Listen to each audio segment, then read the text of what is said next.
Okay. Yeah, this is you know, I'm not gonna do any weird like intro videos that just takes up forever. It's a waste of bandwidth because people don't like seeing that stuff. So you know, why bother? It's just extra work for me to edit it into the video. So this is following up right where we left off. I literally just took my hands off the keyboard for a moment. So there's the sewer we came out of. There is Cyrodiil and the, or not Cyrodiil. Cyrodiil's the continent. That's what's it called? The Imperial City? Is that what it's called?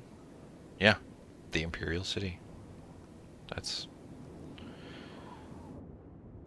almost disappointing. But I guess that's like this world was made in what, the early 90s, and that's assuming that the guy that designed the majority of the lore didn't have the world in his mind before then. Like this could have been his tabletop world for, you know, 20 or 30 years prior. That's a slaughterfish. Don't want no slaughterfish. Although I'll lead him up here. Huh? Where you at? Slaughterfish are horrific.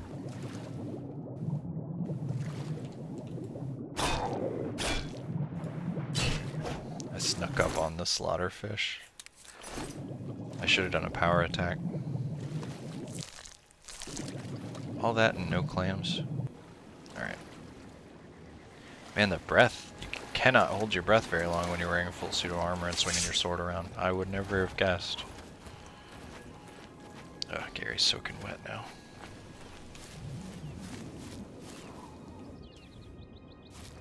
Okay.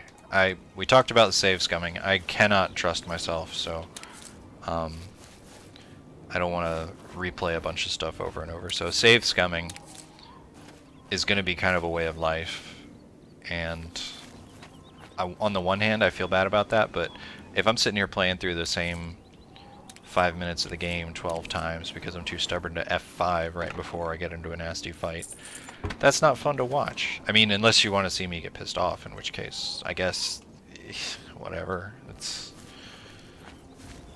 I don't think that would be fun. Alright, so I almost reflexively quick saved again. There was one game that I was so bad about quick saving in, Nox. It was Nox, an isometric ARPG from, I think it came out in 99, 98. It was a couple years after Diablo, but it the quick save key on that was so easy to reach, and I would just, like, as I was running every couple of steps, I would F5, F5, F5. Since you're using the mouse and like you use most of the number keys as a mage, so, and of course I was playing a mage, you had to, you know, so F5 was like move my finger a little bit. So we're gonna try to do. Oh, it's only 10 seconds. Man, I was going to try that just to give Garry some...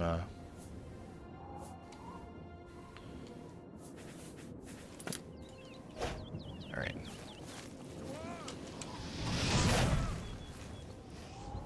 Gary's going to fling some Ignis at y'all kids. Garry should be saving his mana to heal himself. Garry can parry arrows with a sword. Or, I suppose more accurately, dodge them once at long range.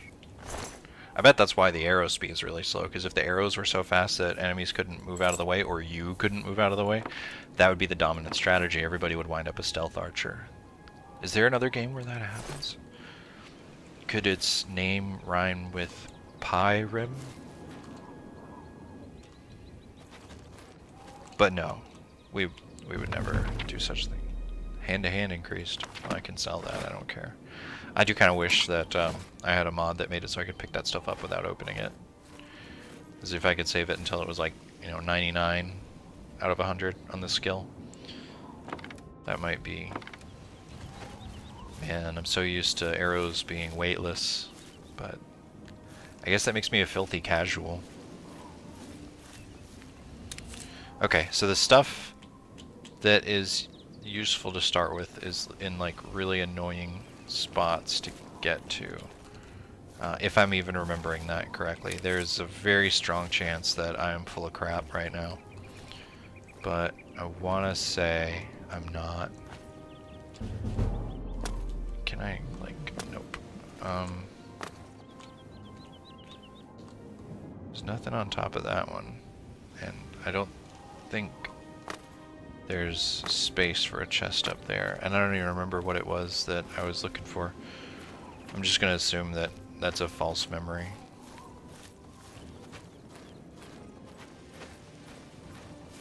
Or maybe it's this one. Garry doesn't want to mate a game, but Garry also doesn't want to just have an entire episode where he's walking across the continent trying to get to coral.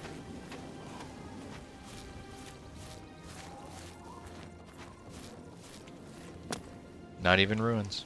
Not even ruins. Just a literal fence. Chadnall, Bruma, Breville. Hey, buddy. What is it, citizen? We're always on duty.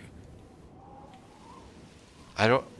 Where have I heard of the Grey Fox? I've not heard of the Grey Fox Move yet. along.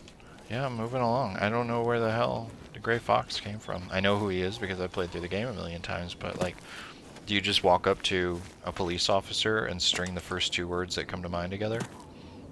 He's gonna think you're in cahoots. Alright, so now that I have bravely freed the local citizenry of the presence of that slaughterfish, I should start looking for a road, I suppose. I think that's what... Oh, I just ran away from the road, didn't I? I did. I did that. Garry meant to do that. Garry would have passed up on these arrows and that apple. And that shovel, which... No, that's... No. So I believe Garry needs to be like West Georgia students and go west. Yeah? Yeah, I see the road. Okay. Garry got this under control. We are gonna... Oh, auto run. That was so much better than holding in shift all the time. I think I'm gonna have to turn the not the auto run, but the always run instead of just normal walking. I'm gonna have to turn that on whenever I'm outdoors because, for real, holding in shift was hurting my pinky. And I know that sounds like such a whine, but you gotta be careful with your wrists. Like, I use my hands for my entire job, so if I screw up and get like dead hand because I've squished the nerves and tendons so many times. Whoa! Oh! Thought I heard something. Oh god, this is giving me freaking flashback trauma from the wolf packs in Skyrim that would kill me. I don't know what mod it was putting them there, but god, that's...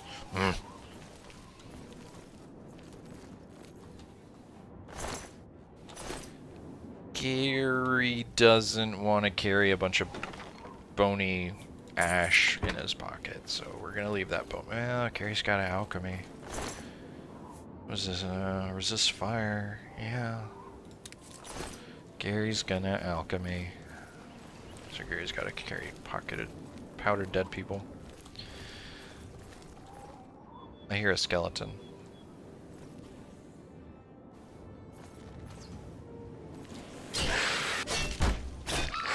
How about that?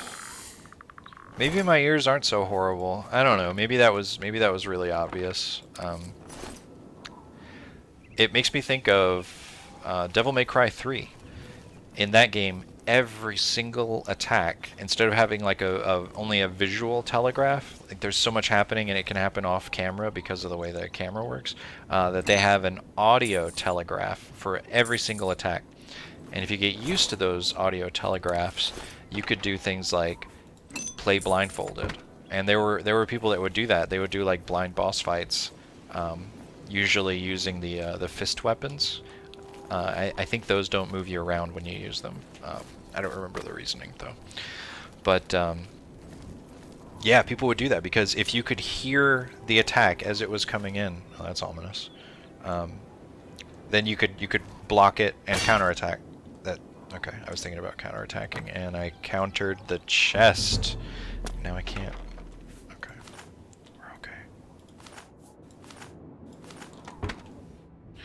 Gary's getting a little encumbered.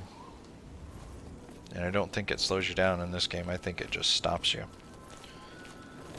Okay, can we do, like...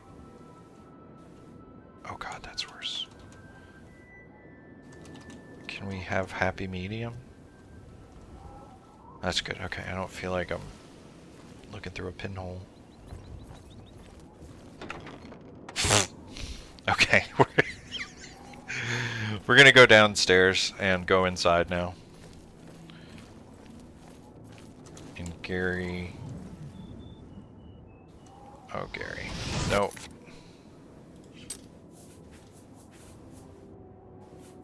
That's gonna be 4, and... That's gonna... Oh, wait. This should be 4. And this should be 5.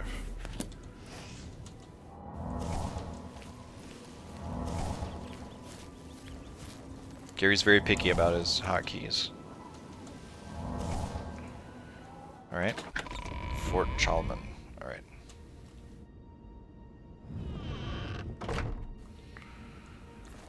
Ooh, spooky.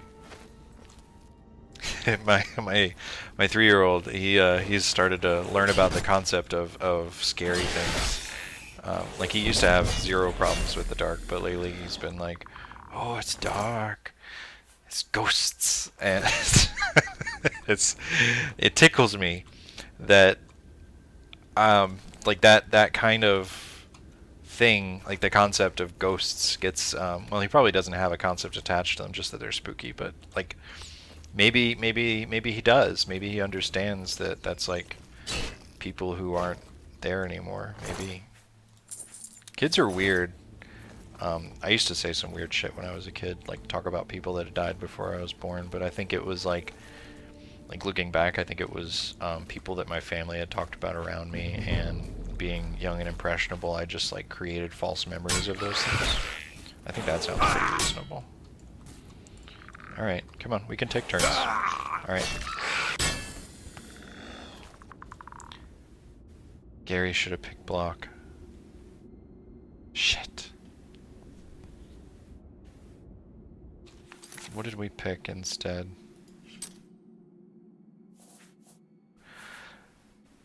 That works. That works. We're okay with that. Yeah. That's fine. I could probably have taken 1 less magic skill, but this is okay. Is this like Skyrim dungeons where they go in a big circle? I don't think so, but this ends right here, so we'll go this way. Oh no.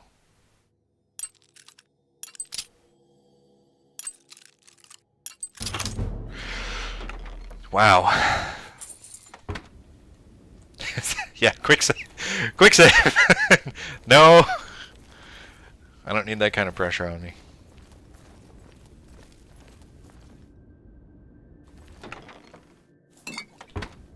I started reading The Hobbit for the first time yesterday. That was crazy. Oh no, tiles don't match up. Yeah, I mean, I've been a D&D dungeon master for decades, two at least, and I just never read The Lord of the Rings or The Hobbit. I really liked the animated movies when they came out when I was like a small child, but I just never got around to reading them. People always said that Tolkien was too wordy and spent too much time describing things, so I just wrote it off. But that description, man, that's like, if you think of it as Professor Tolkien telling you a story personally instead of like reading words on a page, like read it with, not sub-vocalizing, that just makes you read slow, but like with a voice in your mind, it's beautiful. I mean, it's literature. So I don't know, I don't get that criticism where people were complaining about how descriptive he is. I think it's great. It makes it so that like when you're reading it, if you're going with it and you've got your focus on it, it's like it's like pushing your face into a screen door, and you can look through the screen. You still got like something keeping you back from being, you know, outside, but you can look through the screen door.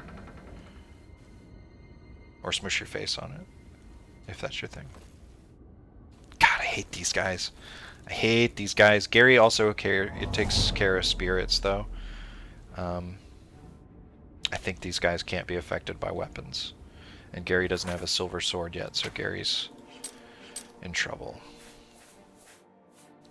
Garry does have that, but it has not charged a single charge. Maybe it only does it when it's in hand. I don't think that makes sense. Alright, we'll try this. This is special circumstances. Or maybe it won't recharge because Garry's the Atronach. Oh no. Garry's been spending mana willy-nilly. Oh my. That's... I totally forgot about that. Oh, Garry.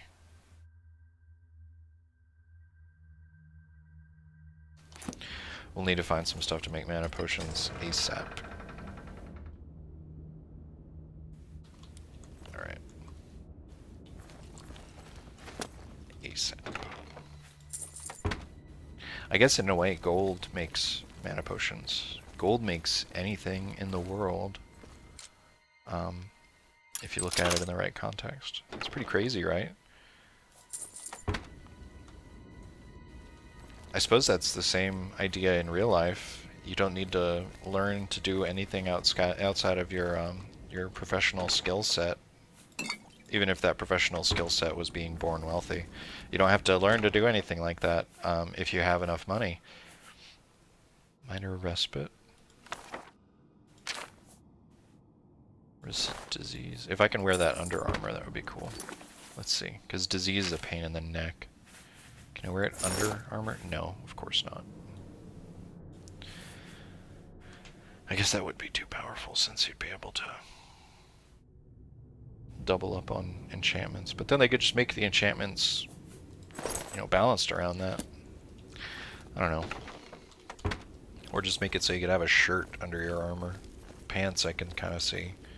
But armor chafes the nipples, right? Gotta be careful of that. How many times have I run around in this freaking place? Okay, this is a closed area. Oh man. Yeah, it does not hold your hand. Can I at least warp out to the outside? Nope. Okay, that's a thing that happens. Unless there's like a switch I'm just missing. It's that quality of life design, I tell you. I can just imagine trying to play Daggerfall. I think it had procedural dungeons, and if it generated a dungeon that was impossible to get out of, like if there was a drop down into the next area, it didn't care. You would die down there. That character would be gone because you just couldn't do it anymore unless you went back to a previous save. As a save that was before you jumped into the hole. So that was interesting. But yeah, I don't know that would have an audience. Not that I really care if people are watching this. I guess I should probably put more of my thought into that. I'm not doing this because I want people to watch it. You know, maybe my son, when he's grown up and I'm either, you know, estranged or in the ground or something, he'll see it and be like, oh, that's my dad. But whatever. I'm doing it because it's kind of fun. It gives me an excuse to play Oblivion and talk to myself the entire time, which is kind of weird in other social situations. But not weird when you're like recording a video for YouTube. It's kind of an expected thing because you don't want to just be... I hate when people make videos and they put text on the screen to describe something instead of talking. Like, even if you are speaking, maybe you're speaking a language that is not your first language, and you're trying to advertised, you know, to the audience that speaks that language, you'd probably be pretty uncomfortable talking. But I've got all kinds of anxiety disorders regarding talking, and I'm still, you know, worming my way through this. I mean, usually I've been drinking a little bit, or, you know, anything along those lines before playing, but it's, I don't know. I've got anti-anxiety stuff, so going to a psychiatrist has been good for that. Whoa, tangent. Yeah, I'm going to try to make it to Coral, and then I'll turn this back on, because this is going to be, I mean, it's in the dark, yada, yada, yada. I'll get to Coral, and then we'll pick up from there.